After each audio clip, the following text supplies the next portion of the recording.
अस्सलाम वालेकुम नाज़रीन, मां आवां जो पंहिंजो उशाक ॼामड़ो। नाज़रीन, अॼु असां तव्हांखे नेचुरल ब्यूटी जेको आहे ॻोठाणी ज़िंदगी ऐं कुदरती हुसन ॾेखारींदासीं के न्यूज़ चैनल जे थ्रू। सो असांजो यूट्यूब चैनल आहे जिते असां मुकमल तौर ते वीडियोज़ अपलोड कंदा आहियूं। सो अवां दोस्तनि खे रिक्वेस्ट आहे त असांजे यूट्यूब चैनल खे सब्सक्राइब कंदा ऐं बेल आइकन बटन खे प्रेस कंदा जीअं हर न्यू वीडियो अचण वारो अवां ताईं पहुची सघे। तो दोस्तों, अॼु असां हिन वक़्तु मौजूदु आहियूं मेहरान हाउस ॼामड़ा ते ऐं हितां असां शुरूआति कंदासीं पंहिंजे व्लॉग जी ऐं तव्हांखे ॾेखारींदासीं ॻोठाणी ज़िंदगी। अचो असां सां गॾु।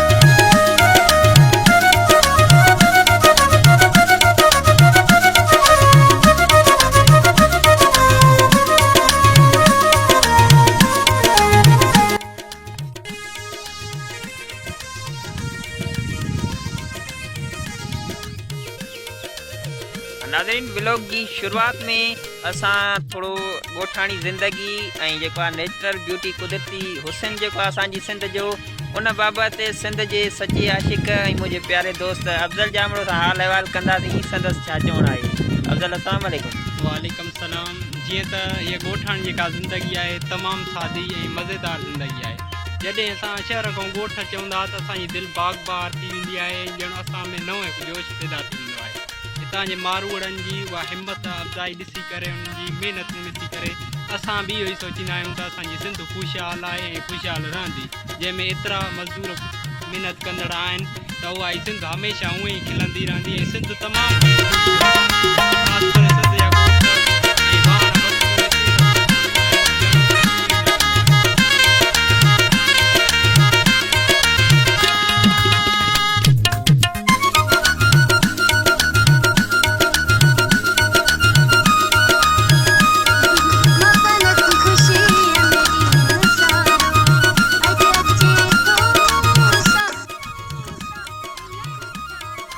भाई हाथ में MP3 खईंदी भला ॾेखार यार थोड़ो।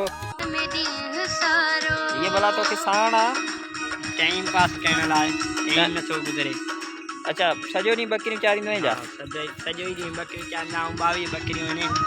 अच्छा, भला असांखे इहो ॿुधाए त तुंहिंजे पसंदि जो फनकार कहिड़ो आहे? मुमताज़ मौलाई।